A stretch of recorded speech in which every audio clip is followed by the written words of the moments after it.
let's carry on with reading formulas. It's just a matter of seeing lots and lots of examples. Then after a while, you get to see what's going on. So here you've got, let's look at this here. These are the conditions here. A equals 4, B equals 3, C equals -2. When you have a minus number, it gets really confusing. But just take it one step at a time. So here you've got like work out this whole bubble here, and then square it. So basically, you've got one bit here. Take away this bit here. Okay. But before you can work out these two blocks, you've got to work out this bubble and then square it. Okay. So so here, hang on. So we'll work out. Let's take it one step at a time. Then you see what I mean. Let's take the brackets down first. So hang on. Okay. Let's what's this bit here? Anything you can do inside your head, do it. So put the 4 into the A. So if 2 times 4 is 8. Okay, take away, now take away 3 times C. Now here, you take away, look, this is the bubble here, okay? So notice that the minus is on the outside. 3 times -2 is -6. So you'd put the -6 into here. Okay, but now when you have a minus, remember when you see the minus, you're actually you've got a number line here. You start at 8, and then you slide. If it's minus, you slide this way. If it's a plus, you slide it this way. So sliding back and forth. But it's really confusing when you have a minus inside the bubble. A minus. So let's just take the minus outside here. So it's a minus. So imagine you're putting your hand inside the bubble and taking the minus out, and basically a minus and a minus becomes a plus. So it's basically it's 8 plus 6. That's what it's saying. Okay. Let's work out this bit now. 4b. 4 times b, which is b is here, which is 12. Okay, and then plus. Now let's put this inside a bubble here. Imagine it as being a bubble here. Okay. 2 times -2 here is -4. So the minus goes inside the bubble. Now it's a plus and minus. It's really annoying when you have a minus inside the bubble. So let's take it outside here. Here there's only one minus, so it becomes a minus is more powerful than a positive. So let's just plug this minus out here and put it outside here. Okay, so that's the same as saying 12 minus 4. Now let's work out this bubble now. So let's merge these two together. So that would be 14 squared. Take away 12 take away 4 is what? 12 take away 4 is 8. And then we've got this squared here, so it becomes that. Okay. So now 14 times 14, what's that? 14 times 14. 4 times 4, 16, carry the 1. 4 times 1 is 4, carry the 1 earlier, so it's 5. Now 1 times 4 is 4. 1 times 1 is 1. So basically 6, 9, 1. So this bubble here is 1,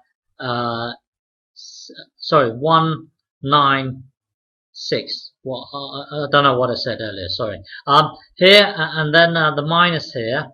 8 times 8, 64. So now it's just a matter of 196. Take away 64. So this is 2. This would be 3, 1. So the answer here is 132. Okay. Alright, how about this one here? Hang on. Hang on.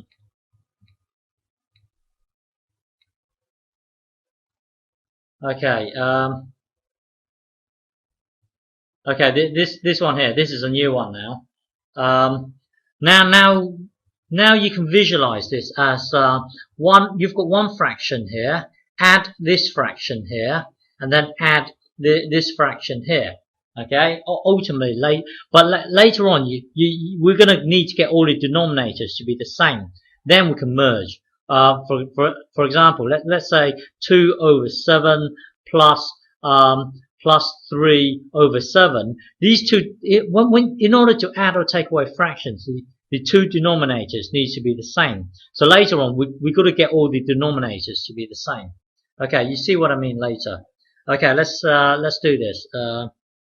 So here, let's try and work out this fraction here. So hang on, we've got one fraction here plus another one here, and then take away this fraction here. So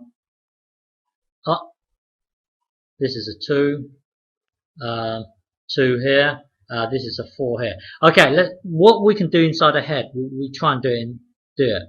Okay, 3 times minus 2 will be minus 6. And then minus 4 up here. Okay. Try and do this now. 4a. 4a will be 16. 4 times 4 is 16. Take away. Okay. Take away 2 times minus 2 would be minus 4. Okay. And then we've got 7b. What's b? B is 3 here, so 7b here would be 21, okay, because 7 times 3 would be 21, plus 4, okay, yep, so that becomes there. Now let's try and tidy up. Minus 6, so you can think of this as the number line, minus 6, you start at minus 6, and then you go back four places, so you'd be at minus 10. Minus 10 over 2, hang on, 3, 4 here. Okay, here you've got 16 minus a minus. I'm just going to take the minus out here, so it becomes a positive. So it's just a matter of 16 plus 4, which is 20. Okay, and then now it's 21 plus 4 is 25. Now get all the denominators to be the same. Let's see how we can do this. Hang on. What have they all got in common? We're going to use 12. Hang on. I'm going to times top and bottom here by 6. Okay, and then I'm going to times top and bottom here by 4, and then times top and bottom here by 3. Somehow you've got to get all the denominators to be the same. I know that 12 is in common with 2, 3, and 4. Well, basically, you have to develop your own technique here. The aim is to get all these numbers to be the same, all these denominators here to be the same. And I know. Well, here I'm going to times top and bottom by 6, top and bottom by 4, top and bottom by 3. You just have to develop your own technique here.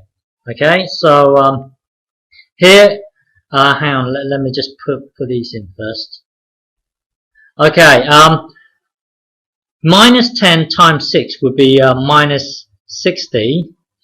2 times 6 would be 12. Now, 20 times 4 would be 80. 3 times 4 here would be 12. See, all the denominators will be the same later on. So 25 times 3 would be 75.